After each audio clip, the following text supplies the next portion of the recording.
everyone, and welcome to Story with Hala 33. I'm so happy to be with you here with me this week. So last week was St. Patrick's Day, and I hope you all had an amazing St. Patrick's Day. I did a bunch of St. Patrick's Day activities with my class, and read a few books, and I hope you all enjoyed the craft and the book that we read last week. So this week, I'm going to be reading a nice little book that I found, and a spring craft. I'm very excited that spring is coming. And because of COVID and stuff, especially since we're in the red zone now, I feel like spring and the warm weather is giving me hope to get up every day and go outside and have some good warm weather. It's actually raining outside now in Ontario, but that's actually a better sign. It's normal to have rain around this time of the year, and think about this. There's rain, so the flowers can bloom. So also thunderstorms. I don't know about you, but I love thunderstorms. Not necessarily thunderstorms, maybe just rainstorms, because you can hear sort of the raindrops flowing on your window while you read or do some kind of peaceful activity, or watch a movie with a family member. So I love rainstorms. So this week's quote is, "Spring is nature's way of saying, let's party." I thought this was a funny little quote, so I wanted to share that with you. It's not one of those meaningful quotes that'll really get you thinking, but I think it's a really funny, nice little quote. So let's move on to the story right now. I'm going to share my screen again using Epic. All right, here is the book, Fiona's Luck. Once, luck was as free to be had in Ireland as sunlight, and just as plentiful. It filled the air, and anyone could grab a handful of it as the need arose. This was largely due to the leprechauns, for they made luck like cows made milk. When the big folk arrived in Ireland, they were so large that luck clung to them wherever they went. "Something will have to be done," the king of the leprechauns declared. We can't have those huge people soaking up all the luck. What would be left for us?" So under the king's orders, the leprechauns wove fine golden thread into magical nets. Then late one midsummer's eve, when the luck was at its height, they swept it up and stored it all in an oak chest by the king's throne, so he could distribute it where and when he chose. But the leprechauns had been too thorough. They had not only scooped all the leprechaun luck, but any other luck that had been floating about as well. The land of Ireland fell into a time of great misfortune. Hens have no eggs, and cows would not let down their milk. The potatoes rotted in the ground. Now it happened that in Ireland there lived a woman named Fiona. She knew the lack of luck had to be the work of the leprechauns, so it followed that they alone could restore the good fortune into the land. But getting luck back from a leprechaun would be like squeezing water from a stone. Not that it can't be done, but it usually requires more strength than you're apt to have. Sometimes cleverness, though, is worth more than strength. So Fiona took her last coins and used them to buy a cow and some chickens. Then every morning and evening she would take the cow into the barn. When she emerged, she would be carrying 2 buckets, slopping over with whiteness. "Hey, she's a fine cow," Fiona would say to any who asked. "It's lucky I am to have her." Soon the rumors began. While others were short on luck, Fiona had pails of it. Every morning Fiona would go to the chicken coop and emerge with her covered baskets bulging with curves. The hens seemed contented. She commented to her neighbors. "It's lucky I am to have them." Soon the rumors spread. While others were short on luck, Fiona had baskets of it.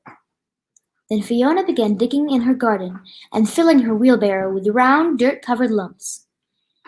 "It's not a good year for potatoes," Fiona said to all who passed. "Still, I'm lucky to have what I have."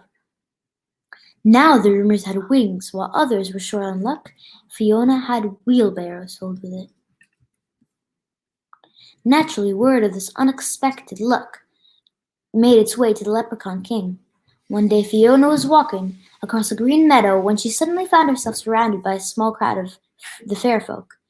In a trice they grasped the hem of her skirt and ran around her in a circle.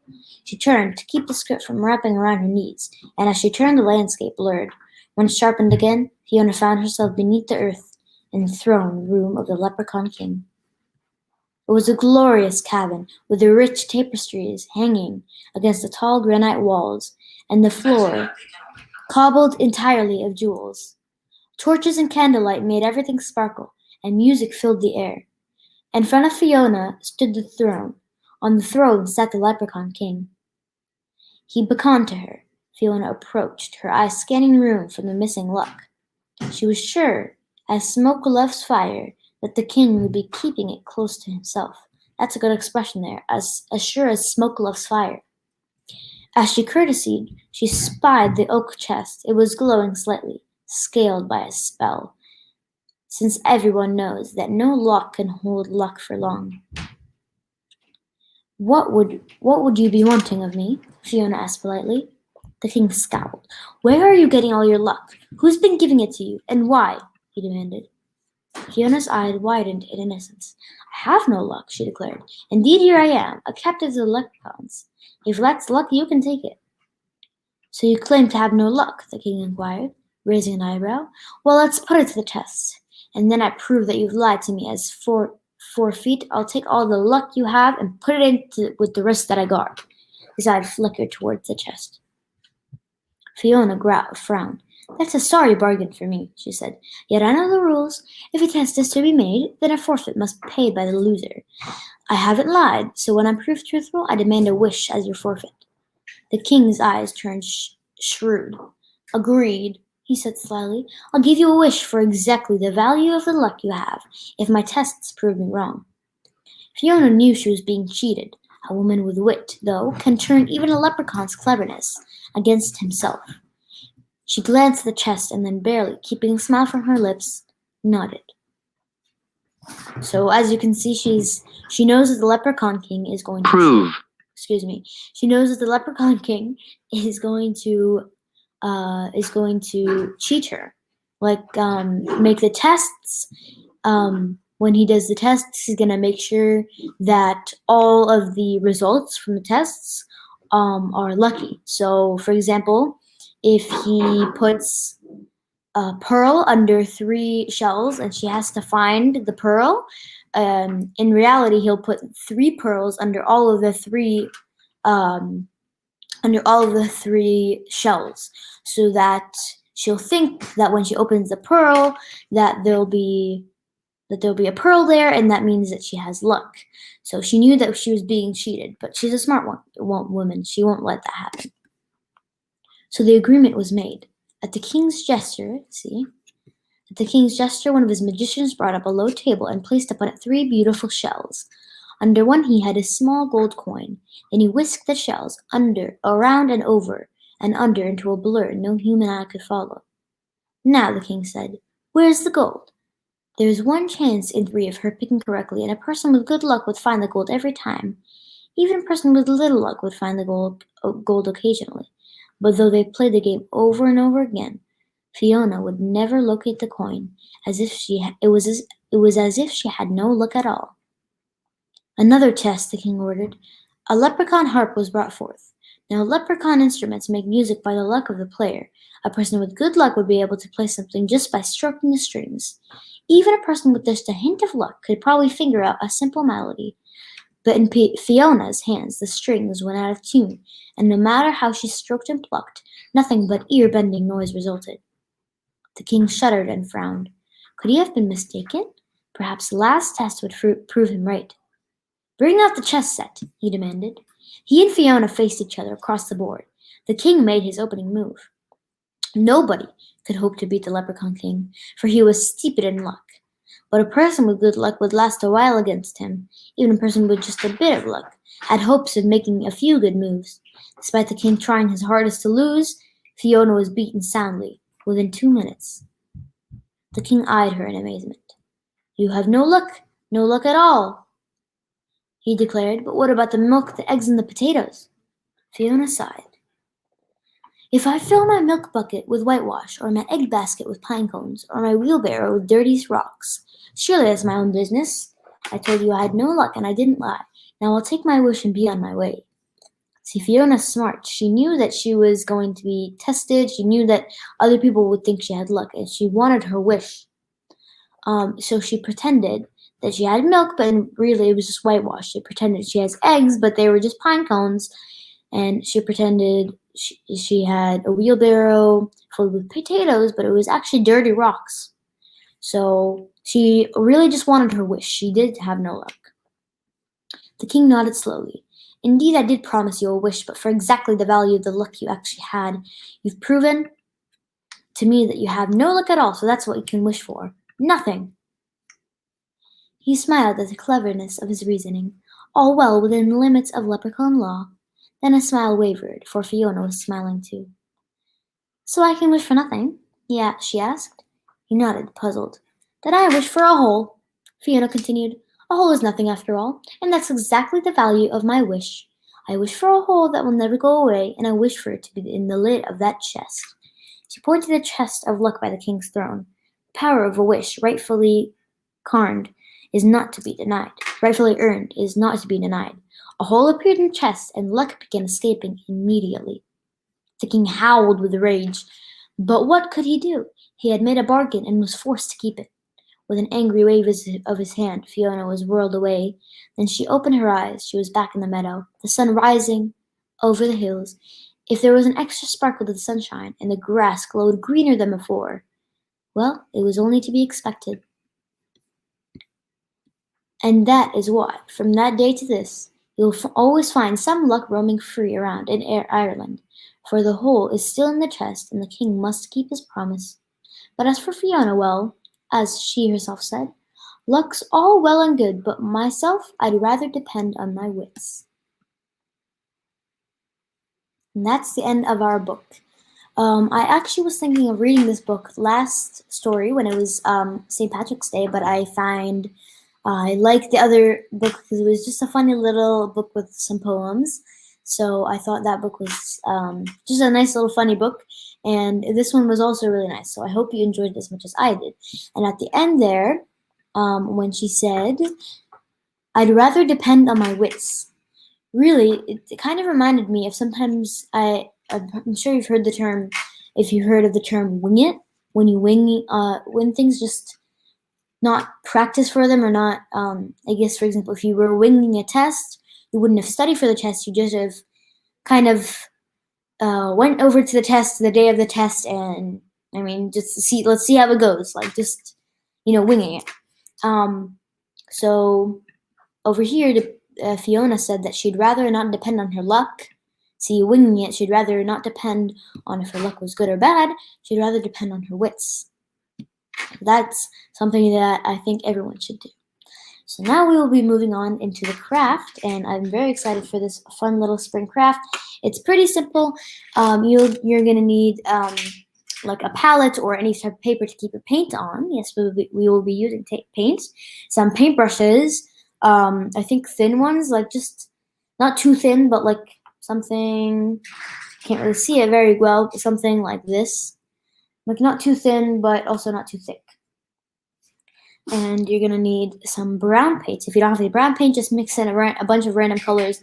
Boom, you got yourself a good shade of brown. And some pink paint, which also, if you don't have any pink, you can just use red and white. And you're gonna need just some printer paper or any type of paper.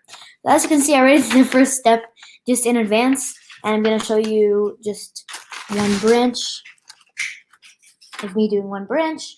We're just gonna grab our little palette here, and we're going to just draw a nice little branch. Of course, you're gonna have to make sort of branches poking out of other branches of the trees, because that's most of the time what you see on a tree. Now, I'm sure you've seen this craft many times before on Pinterest boards, because it's a very common craft that you'll see on Pinterest or on Facebook. And I find that this is actually a really good room decoration, this one specific craft. And it's really, really pretty. So that's why I was very excited about this. Also, you might have to do a few coats on the rest of the other branches, just to make them really opaque. But yeah, you're just gonna need to do the branches and other branches poking out of those branches. So we're just gonna do that now. Just gonna do a small little branch poking out to the branch I already made. So something just like this. Just really simple. Over here you can kind of see I made a little awkward mistake. This branch looks very unnatural and weird, but nature isn't nature without it being unnatural. So next we're gonna take a makeup sponge or something like that, like bubble wrap or something, anything that has sort of texture that would be good for printing, and our pink paint. You're gonna dip over here. I'm just using a pom-pom actually because I found that the pom-poms do the nice texture. So you're just gonna dip your pom-pom into your pink paint and color. So you can kind of see where this is going. Make sure not to cover all of the branches very much. Just kind of over here, around here.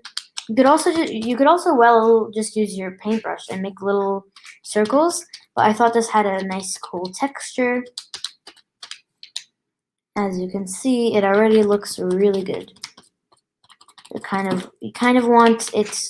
Also, you might need to go over the branches just a little bit with the brown paint after you finish with the pink part, just so you make sure that the brown ones are. I'm just gonna go ahead and finish doing our little pink spots over here. So again, you might have seen this like a million times already on Pinterest or on Facebook or anything like that. Ooh, we have a little bit of a mess here because I mixed in fresh new brown paint with this pink paint, but that's fine. Kind of rub that up. But you probably have seen this many times before on like art channels for kids, or like I said, Pinterest or Facebook. This is a very common craft, but still a very pretty craft. So I'm gonna make my tree a little bit bigger over here on the sides, add more paint. Over here, make it look a little bit more natural. Okay, so now that we've finished this part, again, we're just gonna go over the brown branches a little bit over here. Your paint might mix a little bit, but don't worry, it's gonna look amazing at the end. So this is just a really fun and easy craft, and I'm sure everyone has at least a little bit of paint laying around their house that they haven't used. So this is a good, easy craft, and you don't really need too much supplies for it. So it's also very pretty if you're gonna put it up. Oop, I made a little bit of a mess here. Made some paint splotches, but that's fine. When you make it, make sure not to make any messes. Make sure it's nice and clean. So we're just gonna go over the branches a little bit, make sure they look nice and opaque. I never know how to pronounce the word opaque. I have no idea with whether it's opaque or opaque. So that's kind of confusing. That's one of those words that you battle with pronouncing it or spelling it. Funny fact, I'm sure like everyone has had trouble when they were little spelling beautiful. I used to spell it B-A-B-E-A and then Tiffo. I just never had that U in there, and on spelling tests, there's one spelling test in grade 1 that I finally got it right. So beautiful was always one of those words that you can never know how to pronounce or spell. But it's fine, you learn eventually. Sorry, excuse me for any background noise, that's just my dog in his pen. We're just gonna quickly go over these. Try to make it as neat as possible, but it's okay if it's not too neat. Again, I mean, this is supposed to be nature, and I'm sure no one has ever seen a perfect cartoon tree like in all the movies. It's always irregular, which is completely okay. There are no mistakes in art, just happy little accidents. By Bob Ross. That's, again, I mentioned in one of my past stories that this is my favorite quote of all time, just because I love quotes. I love art, And I find this very true, that there's no mistakes in art. It's always still artistic. Even if you just scribble all over your paper with paint, that still looks artistic. And who knows, maybe you could sell it to one of those people who love modern art paintings. So still, art comes in with good use for selling it or putting it up for decoration. So painting, especially paintings, I find. Whenever we have art class and the teacher says, bring out your paintbrushes, I always get so excited because I love playing with paint. And I'm sure everyone does. So we are finished our nice little tree. This can also come in handy dandy little card. You could write like the message right here, like spring is here. Actually, that's a good message to write. So you could write a little message over here that says spring is here or something like that to remind your loved ones that spring is almost there. And that kind of gives me hope.